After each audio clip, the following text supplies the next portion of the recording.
Welcome, everyone. Welcome to a new edition of Living in the Good Space. I am the producer and host of this podcast, and I am excited to have my special guest here with me today. It's Women's History Month, and so I sat down and thought, who could be the perfect guest to come onto the show to talk about Women's History Month and to celebrate Women's History Month, but to talk about leadership. And my guest today has had and still has a successful career as a leader in the state of New Jersey. And so I thought, perfect conversation to have to inspire that next generation of leaders. Let me tell you a little bit about her. And so Lieutenant Governor Sheila Oliver is self-described as a Jersey girl. I love that. I saw that on her bio. Born and raised in Newark, New Jersey, and she is truly a trailblazer. Listen, you know that saying, ladies, put your shoes on because there's glass everywhere? That's because she's been breaking glass ceilings throughout her career. She has a successful career in public service, being a fighter for the voiceless, advocate for social justice, women's equality, and education. She's an alum of the Newark Public School System, graduated cum laude from Lincoln University. She has a Master of Science in Community Organization, Planning, and Administration from Columbia University. She holds honorary doctorates of humane letters from New Jersey Institute of Technology, Lincoln University, Montclair State University, Berkeley, and Essex County Colleges. And throughout her career, she has taught at numerous colleges and has worked in the public, private, and nonprofit sectors. In 2003, she was elected to serve the 34th Legislative District in the New Jersey General Assembly. And in 2010, she was the first African-American in state history to serve as Assembly Speaker. She's a proud resident of East Orange, New Jersey for more than 40 years. But here's the thing that stuck out at me the most when I looked at her bio, was this line: she treasures time with her 93-year-old mother, her biggest fan, supporter, and encourager. That touched my heart. Please welcome Lieutenant Governor Sheila Oliver. Thank you so much, Annette. It's so great to be with you today. And I love what you have named this podcast. Thank you. Thank you so much. Because it's important for all of us to cultivate and develop and understand the space that we occupy and make that space our own and what we want it to be. Yes, yes. Thank you so much for that. And you know, I'm a big fan of yours. I consider you to be a role model and a woman that not just me, but we can all look to get a sense of what is leadership excellence. And as we evolve in our careers, in the roles that we play in our community, why is leadership so important? What does it look like? How do we cultivate it? And so I thought, I know we could talk about politics, and you're the perfect person to have a political conversation with, but that's not how I want to use your time today. I really want to talk to you about your success as a leader. You are consistent, you are deliberate, intentional, and so I thought, that's a great use of my time today in this conversation, and so that the listeners can walk away with some nuggets, right, that they can take with them on their journey. So I want to start, my first question for you is, what inspired you to get on this journey as a public servant? Interestingly, this is not a journey that I thought I would embark on. As a young person, meaning, during my high school years and my college years, I was always interested in what was happening in the world. I was always interested in if I viewed injustice or someone not being treated right. I always had that instinct. I share with people when I was in the 5th grade, we had a class newspaper, and I wrote a column called Tell It to Sheila. And the students could put a question in a shoebox. I'd collect them all up. And then at the end of the week, I'd publish, a question and an answer. So I've always been a helper. And as I journeyed through high school, I've always been an avid reader.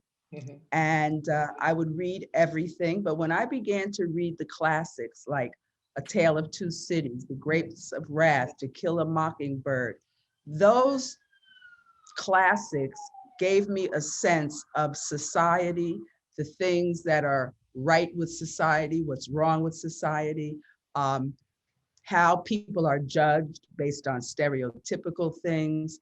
And I think it was at a very early age that I decided someone needs to speak up and defy some of those stereotypes. And so as a college student, I got to be very activist. I call myself a child of the civil rights movement. Mhm. When I was 13, that is when we saw JFK killed. We saw Martin Luther King killed, Robert Kennedy. Um, Growing up in Newark, Newark was a center nationally of the Black Power movement. Yes. So I had the opportunity to, learn through seminars and community-based meetings some of the issues that confronted African American people. And I loved art as well. And as a kid, I'd go down, take the bus down to the Newark Museum and go visit the galleries. Mhm. So I developed early and was able to connect the dots on art, culture, society, and how we need to live in this world. So that's who I became. Mhm. I made a decision that I wanted to go to an HBCU, and I did, going to Lincoln University, which interestingly had been an all-male school.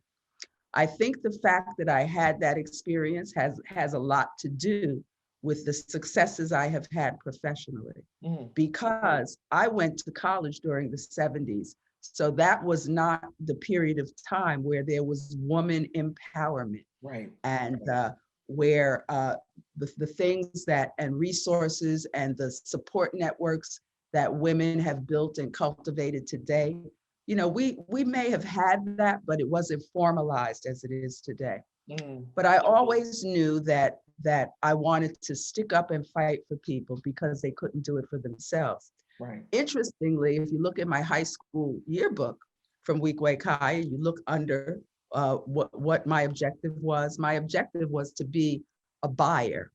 I always loved home interior decorating. I Mm. always loved sewing. I always loved fashion. Mhm. And I wanted to be a buyer, travel internationally, and buy stuff for whatever employer I had. Wow. But I landed up at a liberal arts college, and the counselor said, well, my dear, you got to go to FIT, or you got to go to Pratt or fashion. So I said, all right, well, I'll stay here. I'm here.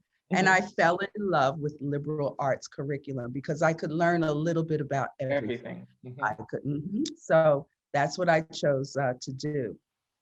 Public service was not really my top career goal. I love to experience life, and I like to encourage young women starting out in their careers.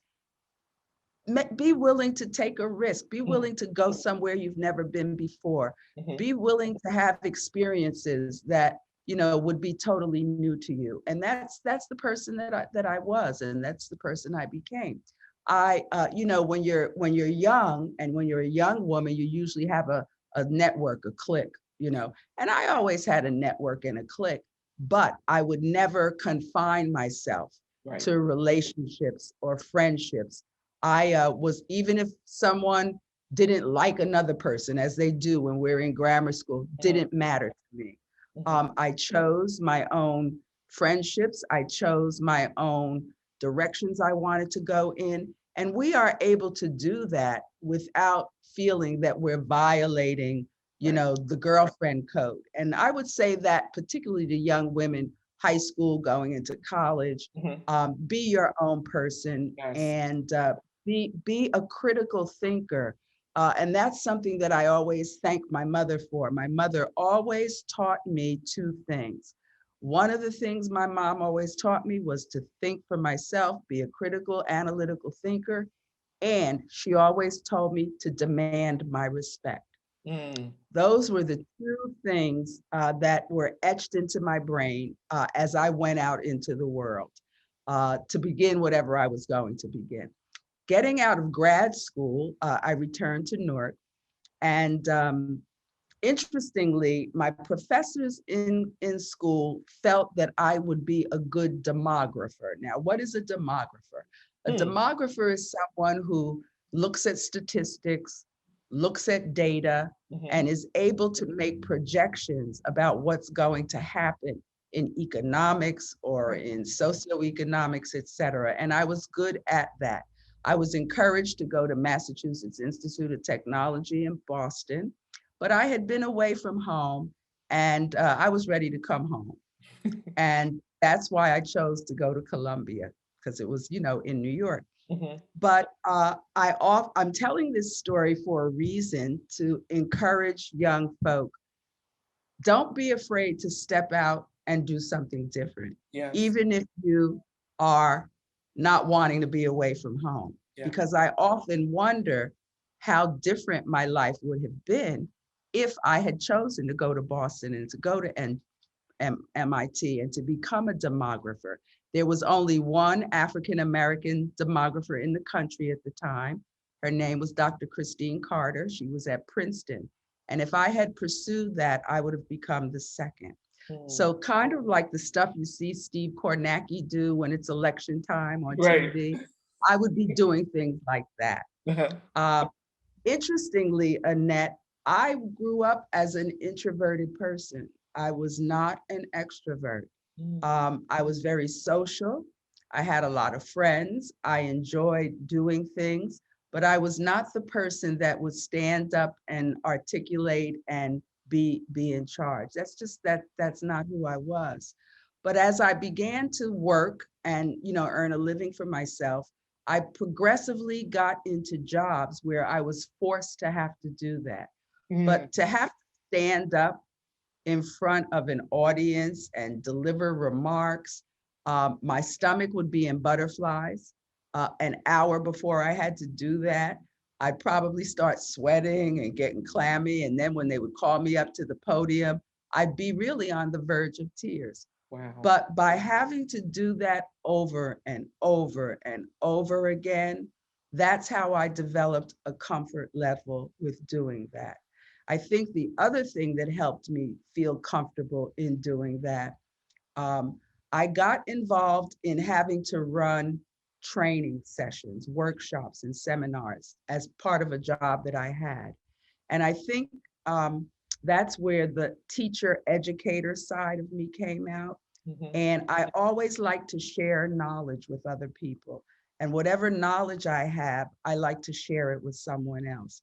I think the fact that I had to run those seminars and workshops and do them over with different sets of people, that helped me cultivate my confidence and my comfort in speaking and communicating. And it helped me perfect my communication skills. A lot of people, especially those that work in the corporate sector, they know they can go join Toastmasters at lunchtime. These days, there's all kinds of places where you can go to perfect your public speaking ability. But I was an introvert, but life experiences made me get pushed out to be an extrovert. And so that's really how my path began, Annette. I'm smiling from ear to ear because I feel like we're twins. I'm so excited that we have so much in common because born and raised in Newark, New Jersey, an introvert, was an extreme introvert though as a kid. And there was nothing that you could do that was going to get me up in front of people and say anything. But I joined a company in downtown Newark that I spent 32 years there and wound up being connected to people who saw something in me that I didn't even see in myself and helped to coach me and get me into training. And I became a public speaker. I started learning how to design and deliver workshops, and that took me around the world. And so I'm smiling as I'm listening to you because we had similar paths in that was not a dream or a vision that I had for myself. It's just kind of the way my life unfolded. And I think there's something valuable about that too, not being afraid to step outside your comfort zone and also not being afraid to follow the path. right? God's got a way of making his plans for you known Exactly. and not being afraid to Exactly. follow that path. Exactly. I agree with you. And one of the women that inspired me was the late Congresswoman Shirley Chisholm. Mm, I just admired the fact that she was willing to step out of what was described as a quote non-traditional role, and she was a woman that became our first Black woman in Congress. But mhm. Shirley Chisholm once said, "Don't be afraid to swim upstream if the Yes, current is going in another direction." yes, yes. And I Powerful. think I adopted that. And I think if I were to pass along knowledge to younger professional women and those trying to find their way or just to find themselves, they Mhm. need to feel okay about not being like everyone else. They have to learn to, if the group is doing that, if that's not what you want to do, you can go in the other direction and it's okay. And of course, we all know that we always recommend that people follow the road less traveled. Mhm. And I Mhm. like to encourage younger women to not be afraid to follow the road less traveled. And so let me ask you, what do you think are some of the critical skills? You said critical thinking, be a critical thinker, but what are some additional critical skills that you think are important for our next generation of women leaders and especially Black women leaders? Mhm. I certainly I'm going to start with communication, communication. I think that is the most valuable skill you can have. I don't care what your profession is, Right. but if you have the ability to articulate, and if you have the ability to make a connection with people, if you have the ability to explain things. Last night, I watched President Biden deliver a speech to the nation Mhm. about our COVID-19 status. Mhm. And one of the things many of the pundits were saying this morning was he made human connection with the American people, Mhm. and he explained things to them as if he was sitting in their kitchen table or their Yeah. living room. Yeah. And I think it's important to cultivate that ability.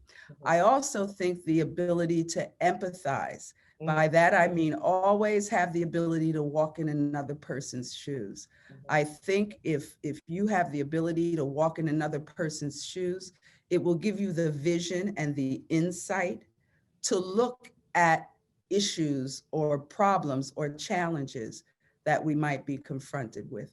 Mhm. So, that's another skill that I think is important. I think tolerance is a skill that needs to be cultivated no matter what field you are in.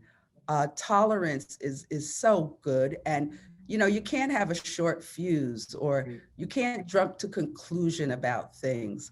Mhm. You have to have an open mind, and you have to be okay with people not sharing your point of view.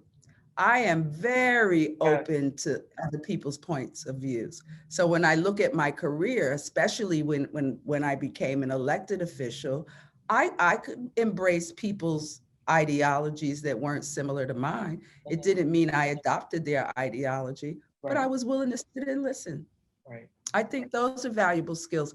And then persistence goes along with tolerance. Mhm. And then I think having the ability to be assertive without being aggressive.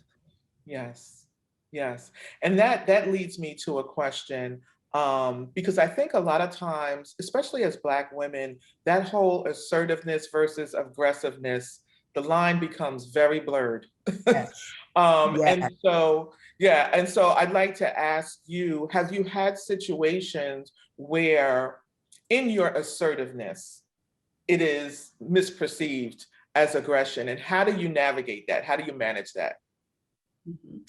Well, something I will be very honest about, if something angers me, and it takes a long time for something to make me angry. And I laugh with friends who were born in July under the sign of the crab, because as Cancerians, we know that Cancerians tolerate a lot. Mm, But And so I can maintain my composure and my demeanor.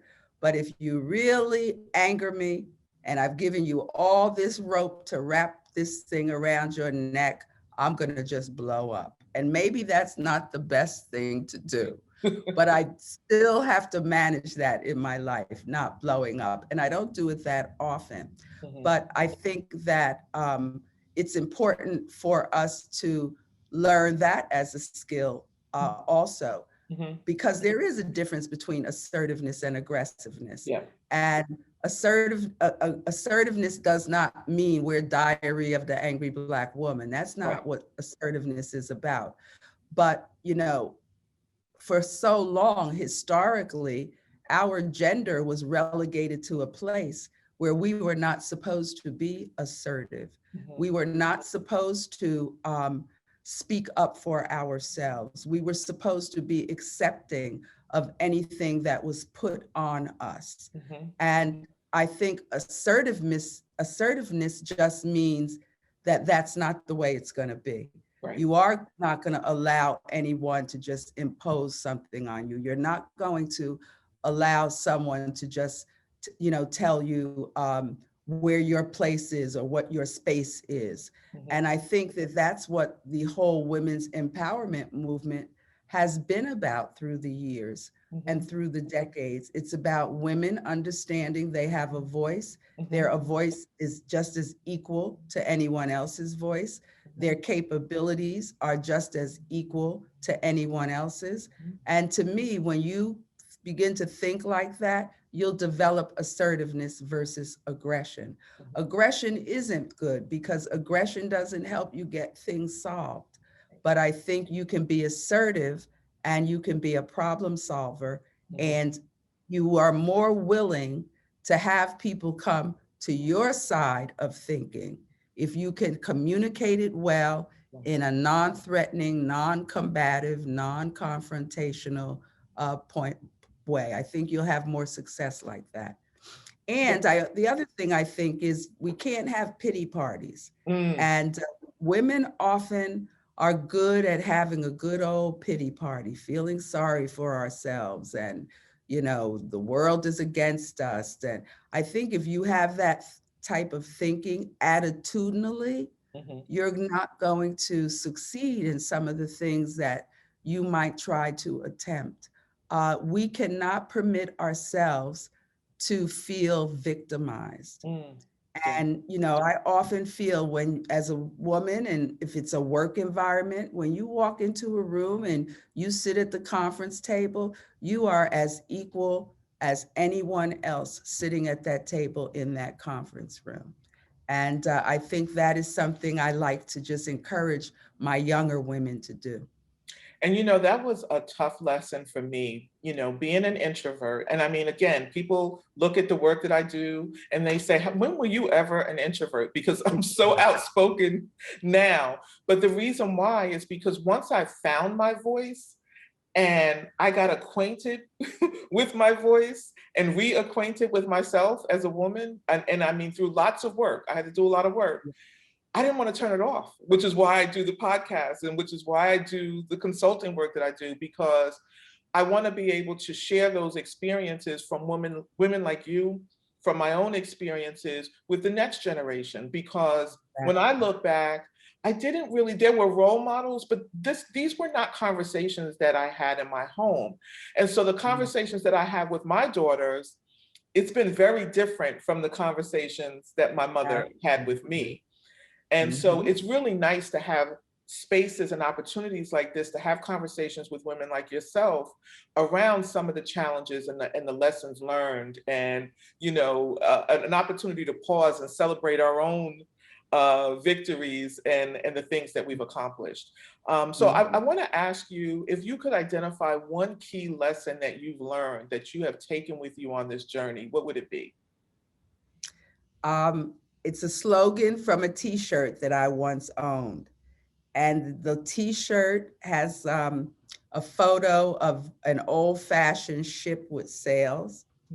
And the T-shirt says, "Leadership is the only ship that doesn't return to port when there's a storm."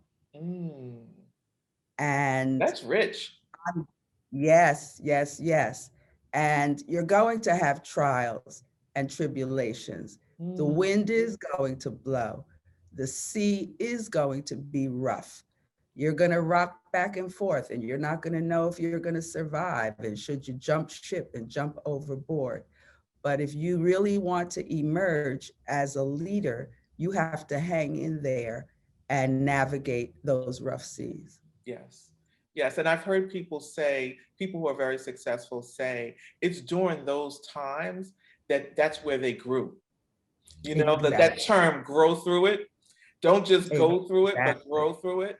Go through it. Yeah, because it's in those moments, those challenging times that we're tested, and we get to see ourselves, our true strength, That's you know, true. and You our know, true I potential. love when folks say, uh, you can't have a testimony until you've Got it? had a test. Until you've had a test. I had a lot of testimonies, Lieutenant Oliver. Lieutenant Governor Oliver. I got a lot of testimonies.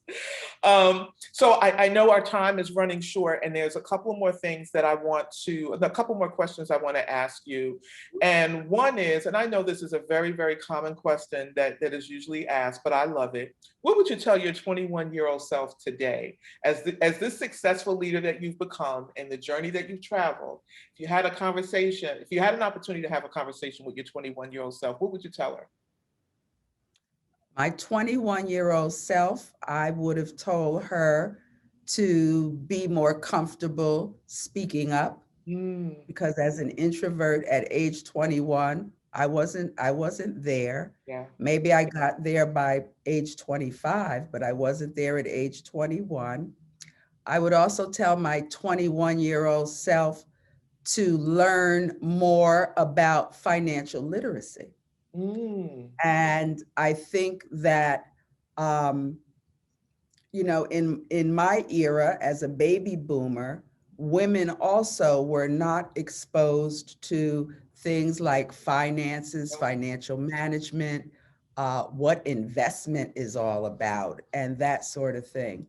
I would tell my 21-year-old self to educate myself at that age, to learn those things, those valuable lessons, because today a lot of our young people, they are savvy about that. I wasn't. In my era, you turn 21, you get a job. What's the first thing you want to do? You want to go buy a car. a Do you know car, what that clothes. contract says? Yeah. Do you know how much that interest rate is? Hmm. Uh, can you shop around and get a better deal? Hmm. So I probably would have told my 21-year-old self to learn more about economics and finance. I am so proud when I see young women, even before they marry, at the age of 24, buy a townhouse or buy a Hmm. home, Hmm. or I've seen other young women who make decisions to buy a condo in Florida, even though they live in New Jersey. Yeah. I wish I had had that kind of thinking when I was age 21. I joke around and I often say, if I knew then what I know now, I'd Well, be as wealthy as Oprah Winfrey. listen, I find myself saying that quite often, but I want to shout you out on a bill. I read that you signed a bill for sixth to eighth graders, for all sixth to Yeah, eighth graders to get financial literacy in school. And yeah, so that is awesome. I yes. think you're absolutely right. I mean, in my home, my mom was just trying to survive as a single parent. Correct. So and Yep. when I had to move her, most people I know when they're moving their parent from their home into a facility for long-term care, they've got to dissolve the estate, they got to sell this. My mother had no credit, no debt. She had the furniture and clothing and dishes in her apartment, and that was it. That was it. There was Yep. not one bill that had to be paid. She has to have an 800 credit score because she never financed one thing in her life. So yeah, I think the Like financial my literacy. late grandmother. My Yeah, late grandmother she kept the cash in was the house, the money in the house.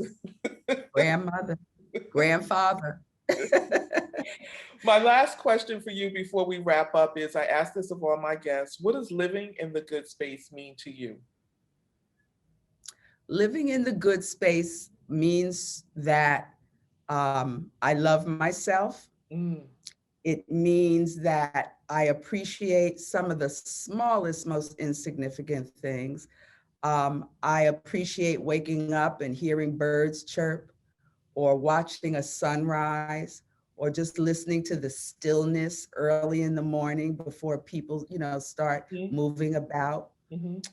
The good space for me is I don't have to always be doing things Yeah. or, going place. I am just as happy sitting, in the living room with a book or reading an Yeah. article.